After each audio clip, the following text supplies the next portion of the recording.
Welcome back after a rather belated delay with that break. We're just waiting for Quick Match Warriors to finish off their game, but they have.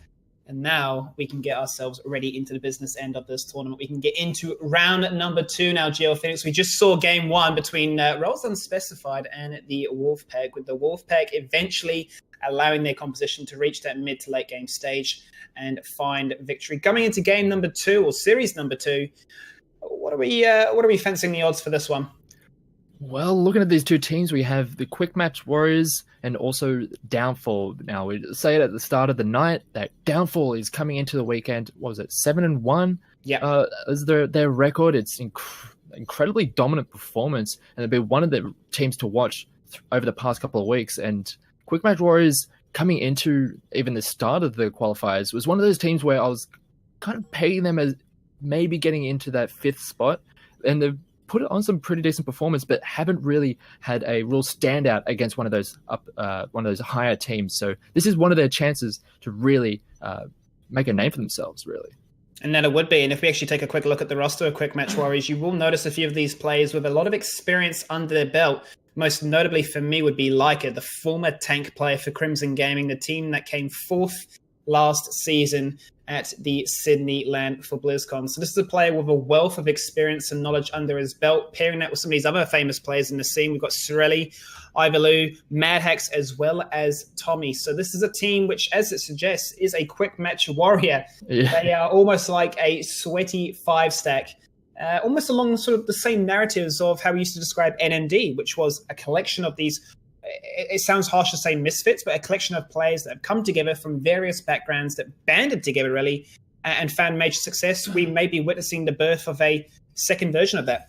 Yeah, and as we get more and more through these qualifiers, and even if they do manage to qualify for the Premier Division, we'll be able to see them more or less develop as a team, because you were saying they are very well-known players here in the scene. They've been playing for quite some time and haven't really had the real big name successes as some of the more notable teams like Darkside or the Nomia.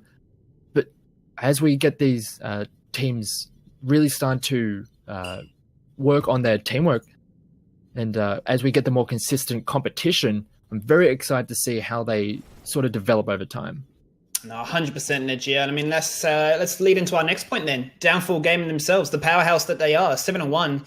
To go into this week with a very impressive track record, a team that were picked up by this organization to, I suppose, commend their performance and how well they've been doing so far. Let's actually bring up some of their players. We've got Magic Gnome, Superfish, Konya, Flays, as well as Shrek is Love. And if you bring that into contention, a lot of these players are high master GM players that, once again, very similar to the NMD or even your situation with the Quick Match Warriors, don't necessarily have the experience that some of these players that have been around in the scene for a long time have, but they've been steadily rising, they've been grinding away, they've been making a name for themselves, and they are looking to try and reach the upper echelon, and right now they're making a fantastic case for it.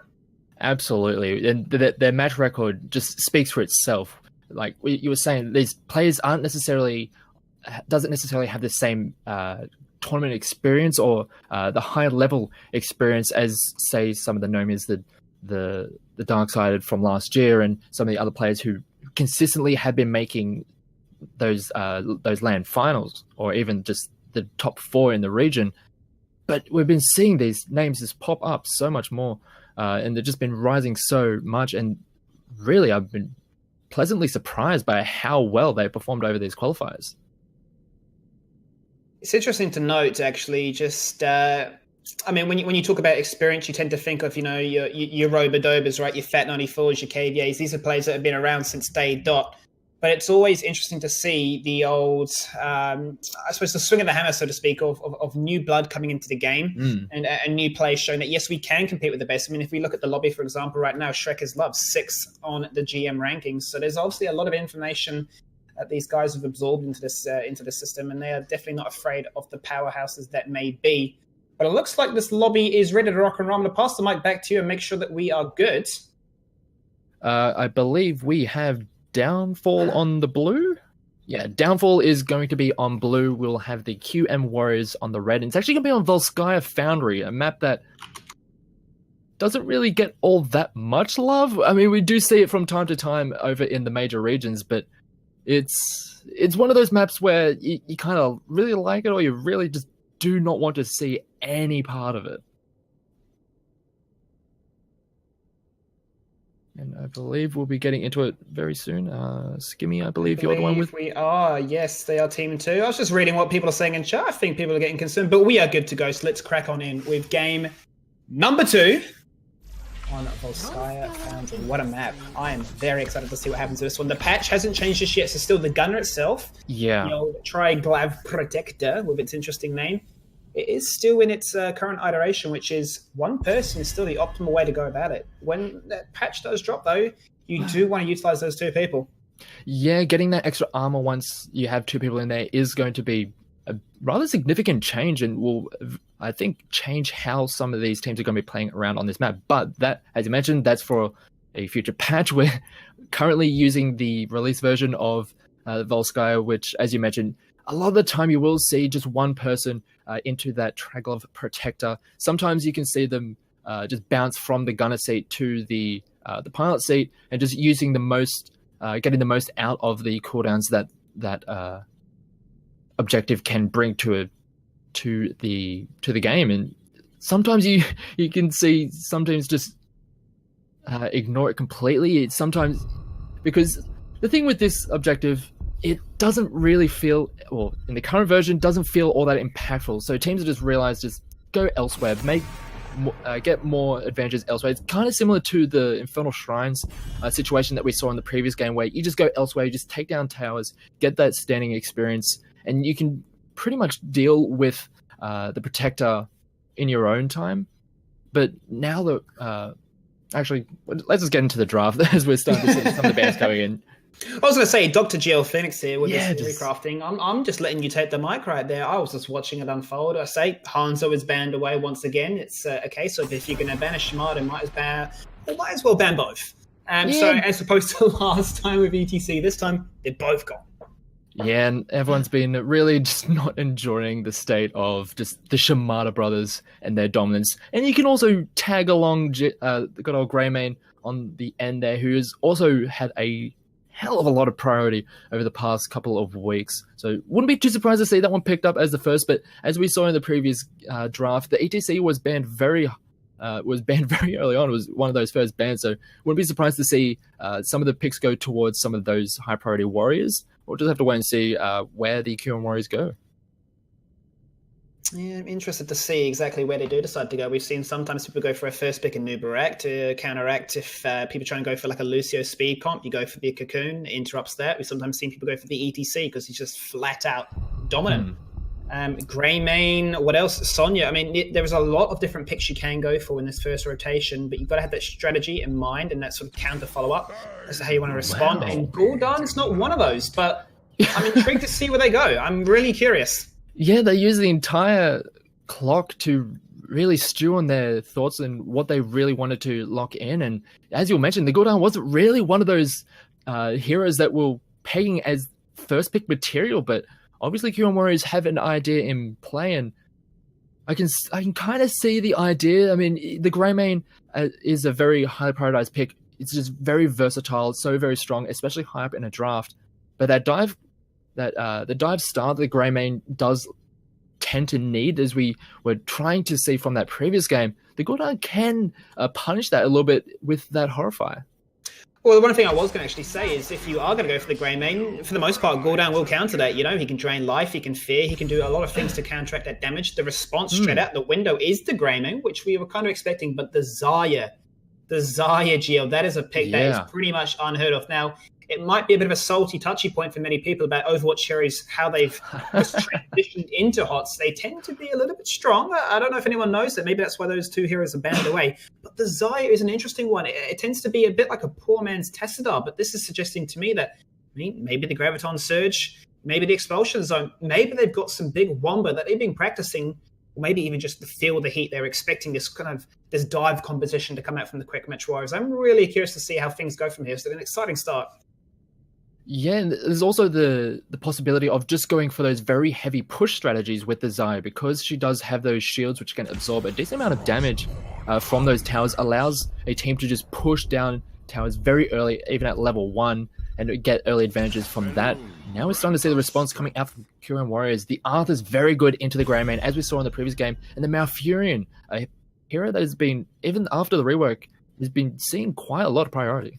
I mean, I absolutely love this new Malfurion. It's the fact that he's more of like a battle support, right? It feels like there's a lot more utility behind it. You're not just chucking out heroes, I want to say heroes, hots, not chucking out. We're not Garrosh over here. Heroes heals. You're not chucking out hero heals. You're chucking out these hots, and you're just, keeping people up sustained for the sort of progressive damage. No, you're getting amongst it, right? You're moon firing, you're giving burst heals. But the one big thing for me, Gel, is these first 3 picks, whilst they all synergize fantastically with each other, they all flat out can counter Greymane. Absolutely. You were talking about how the Greymane will deal very well with the diving in of the Greymane with the Drain Life. The Horrify can just completely force him into a position that's very hard to get out of. And the Arthas in the Malfurion with the Frozen Tempest, the Howling Blast, the roots coming out of Malfurion, there's so much area control that can make this Greymane's life very hard, especially if he wants to get in amongst it and really deal the most damage that he can with his kit. So it's going to be very interesting to see how they round up their lineup and if they're going to try and help him in those attempts to dive forward, or they're going to try and adjust their strategy to get around that kind of playstyle. I'm curious as to exactly how they do decide to go for this one. They're currently hovering the Morales, which works in terms of a pocketed healer to try and negate the fact that you could get Twilight, you could get, Rooted, Howling Blast, whatever it might be. Let's make sure that she can survive through everything, have the buffer of EHP from the Zarya shield. I was wondering if they're going to go down the rabbit hole of banning out some immunities. I'm thinking Medivhs, Uthas, Tyraels, because that would allow Greymane to go in and say, I don't care if you can root me, I don't care if you can do any of this, because I can just flat out negate it.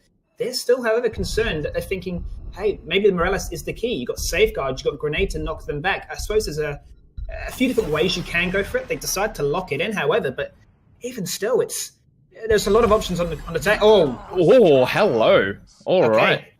Anything I was talking about before, whilst relevant to a degree, I don't care anymore. It's Cho'Gall.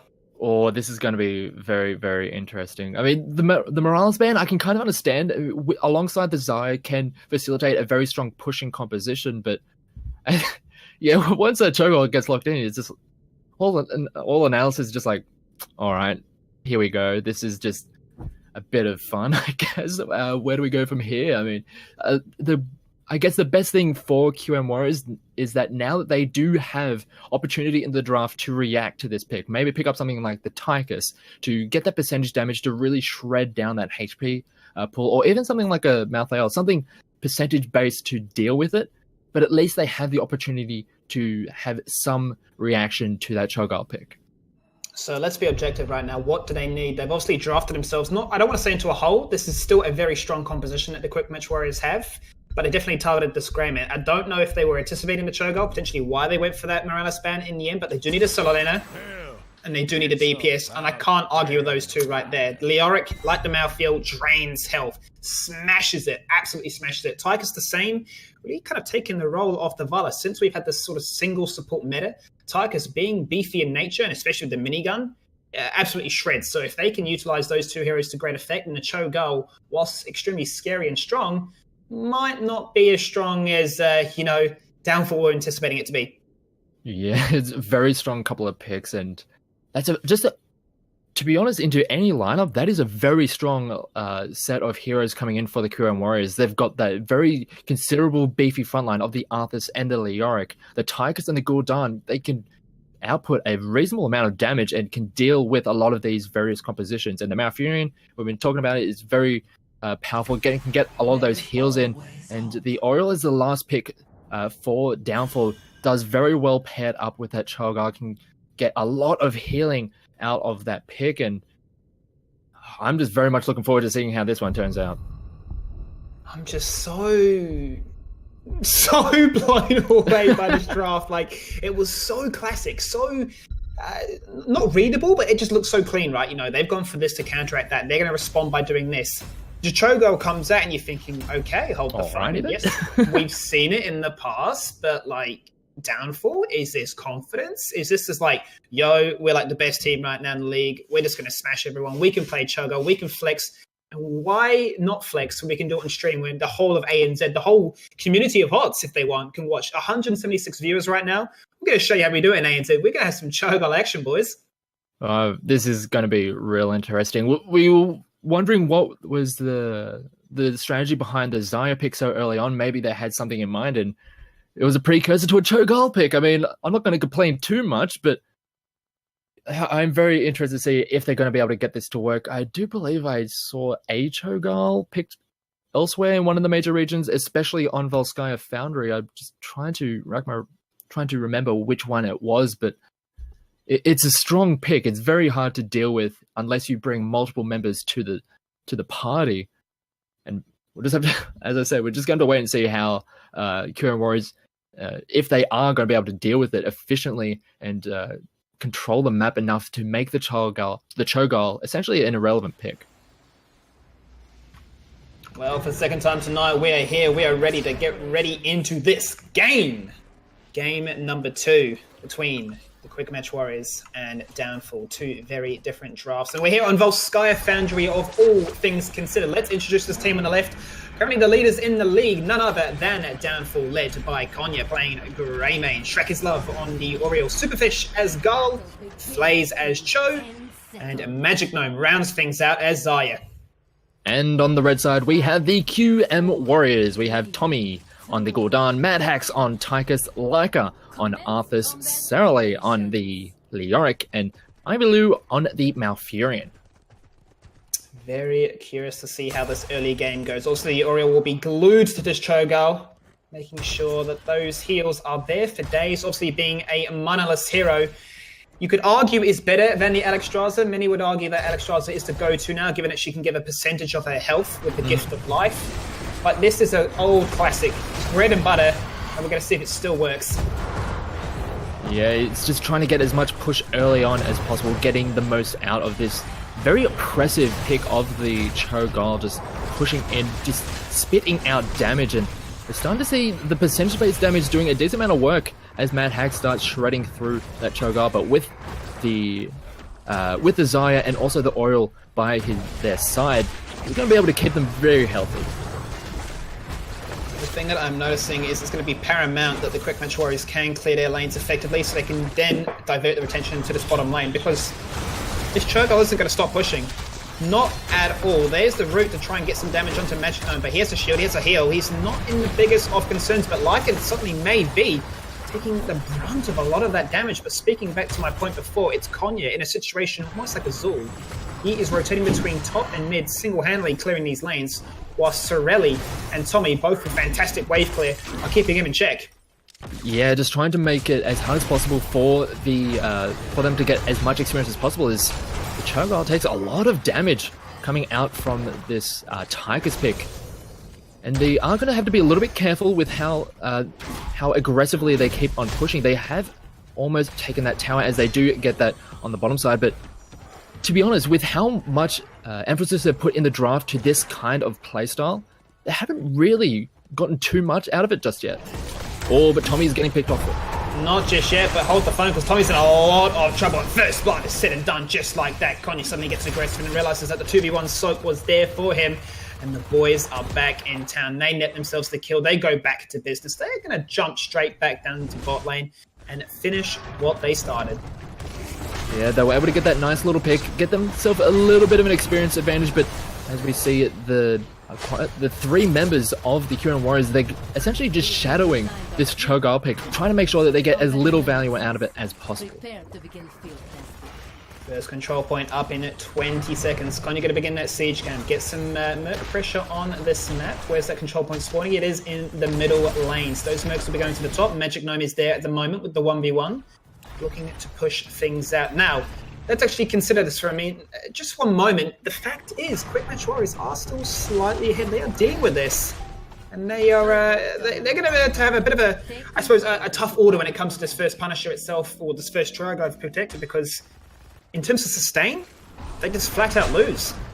Yeah, it's going to be very hard for them to stick around in those very extended fights around those objectives. So I wouldn't be surprised to see the Kieran Warriors trying to play the map a little bit more, trying to play more of that macro style and force the members of Downfall to really try and invest members around the map. Oh, nice pick off there. Tommy for the second time now, rotating between lanes is being picked off here. Konyu is definitely on the prowl. There goes the root. The root actually doing 30% reduction on the healing as well. That could definitely come into its own later on into this game. Acting like a baby Anna. But with Tommy out of the picture, that was a scary part for them. Yes, both of these teams are even when it comes to levels, but the sustaining factor, especially from Shrekker's Love, has to be a point of contention. And, well, 51% in climbing. Stuff like Downfall Gaming showing no signs of having this contested. Yeah, and I was very interested to see if Kyon Warriors were going to try and just push a whole lot of the lanes in and force the members of Downfall to try and catch back up with the experience, but they're just going to go straight in for a fight. Like, he's low, he gets fallen to the floor, now it's going to be the Ox. Ray's in a lot of trouble with the Wraith. It's not going to be enough. This is the scary part. This is where it starts to snowball. They're low. D-triple-F-ish. I love that name. He goes in for the slap and tickle. He gets the kill. It's a triple kill, all things said and done. And Konyu with the shield has allowed that breeding room to execute to that aggressive style. What a play. And, well, just like that, an easy Tri-Guard protector. Yeah, a little bit unfortunate that the Malfurion was not with the rest of the team as the Kyo Warriors were trying to get that fight going, so they just didn't have that sustain in the fight, and they were just not able to finish off any of those targets with just how much sustainability they have. But a lot of damage is going down onto that Cho'Gall. But here comes the Protector with 2 members in it. 2 members in it, pushing down this top lane. Fish is low. Now, Oriole is inside, does actually have to come out. Make sure that she can protect her main man. Oh, here we go. Here's a bit of excitement. The Cho'Gall itself is now getting in. It locks in Leica, and he is low. Charging up their lasers, looking to jump this one on down. But like I says, we need to do something, boys, before 10. It's going to be far too scary. They're pushing it back. This fort does stay strong. Yeah, they're able to hold on to that fort, but a lot of damage has been inflicted on that top side of the map. And the rest of Downfall, they are just going to back away now and try and catch out Lorelei. Serelei, who's taking a lot of damage, but does manage to get out just in time. Wraithwalk buys him enough time to escape death.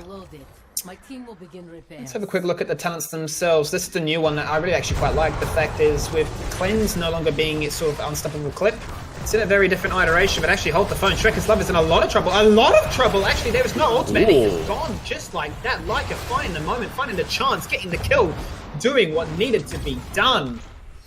And dearie me, what a scary, scary moment. I was just going to say there, GL, no cleanse for Malf. He does have his new cleanse, which doesn't give the unstoppable clip, but I love this one here, the wild growth. If you're getting aggressive, I mean, these regrowths are just constantly on everybody. You're just popping off with the heals.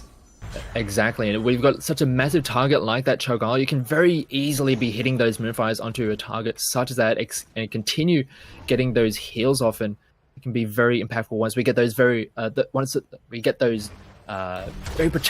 protracted and extended team fights, especially over some of these objectives when you're looking to get those Tri-Guard protectors.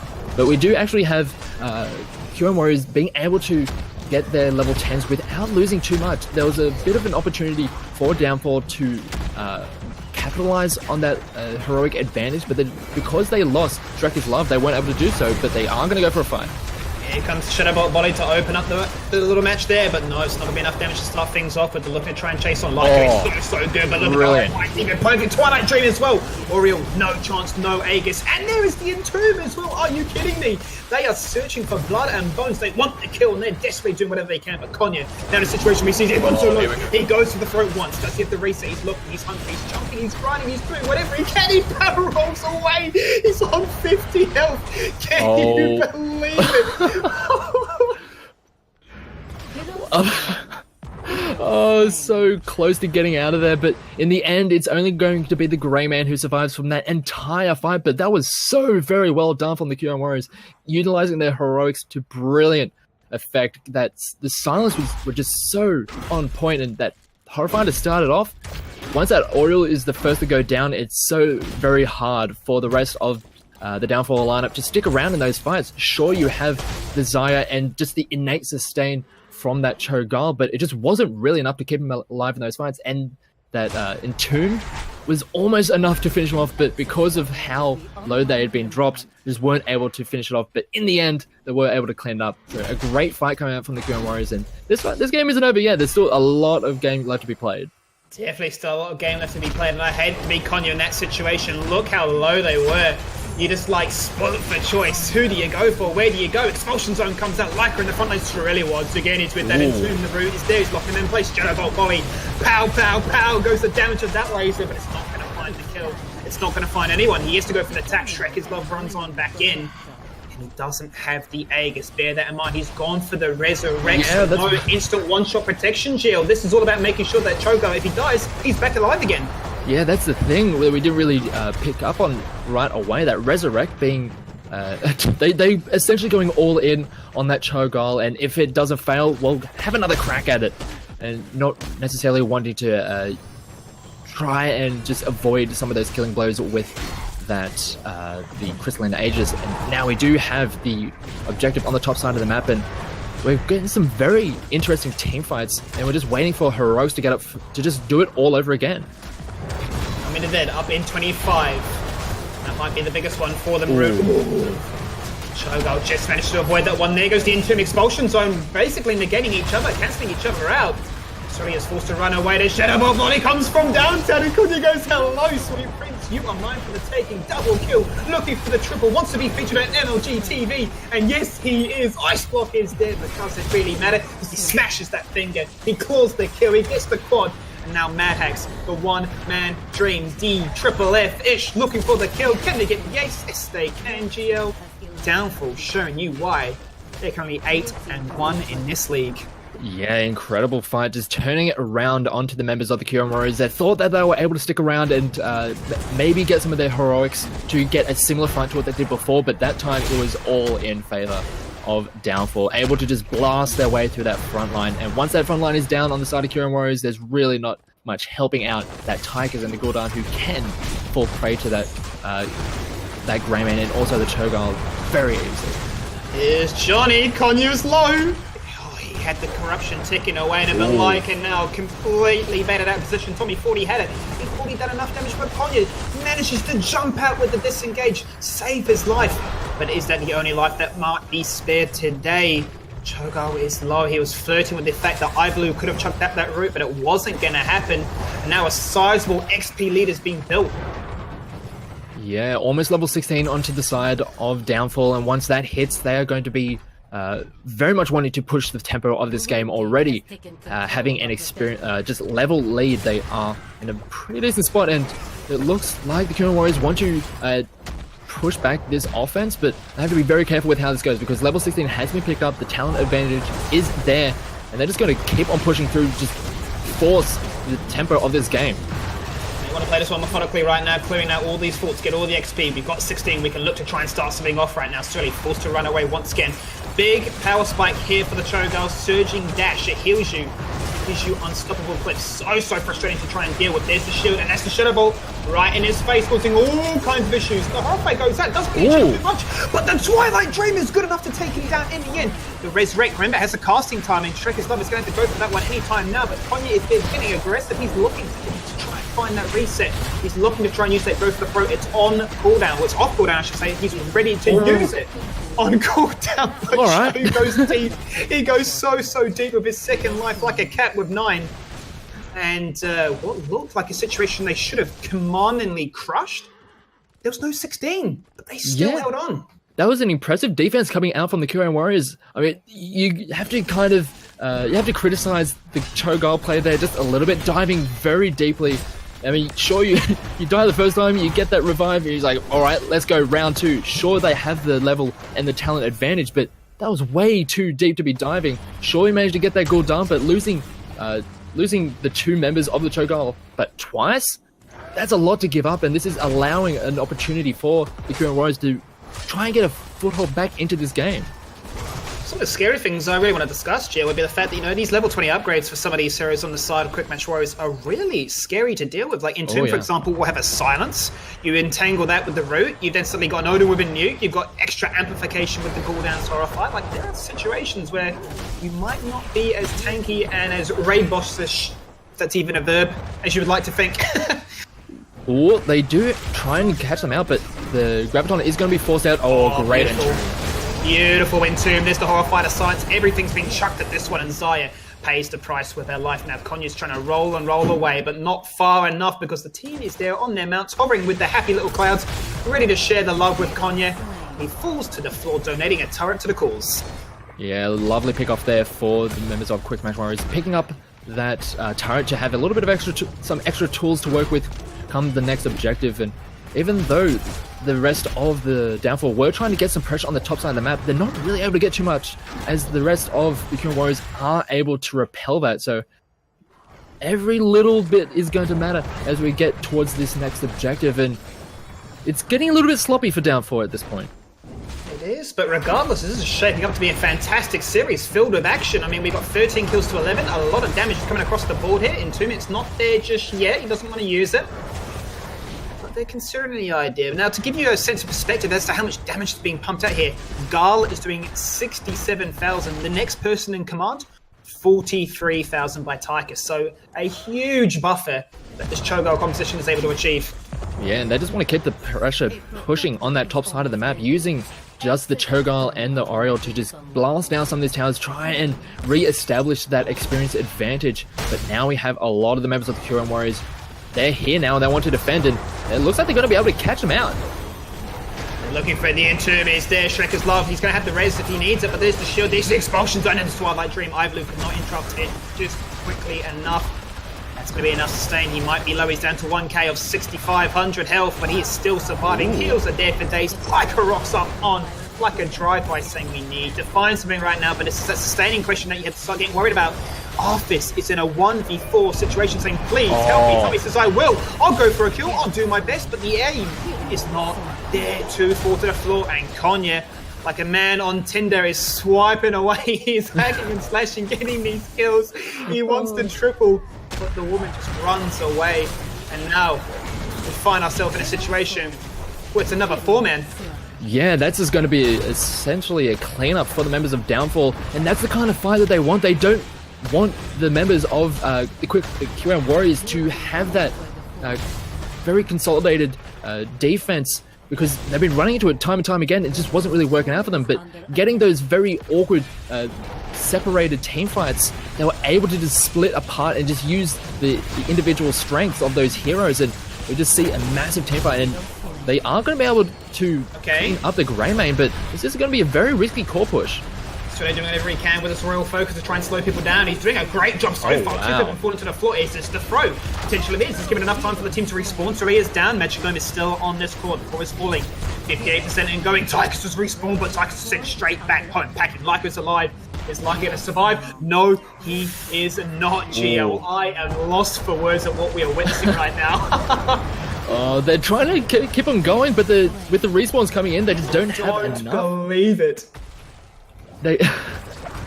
They tried so hard to make that work, but they are just going to be giving up their lives, and they did do a considerable amount of damage to the core of the QM Warriors, but any amount of percent is enough to keep you in the game. Sure, it's going to allow essentially the next even slightly favorable team fight in favor of Downfall to essentially be a game-winning play. They can just push it right into the base, but it is the base is not down yet, so every percent is going to help out.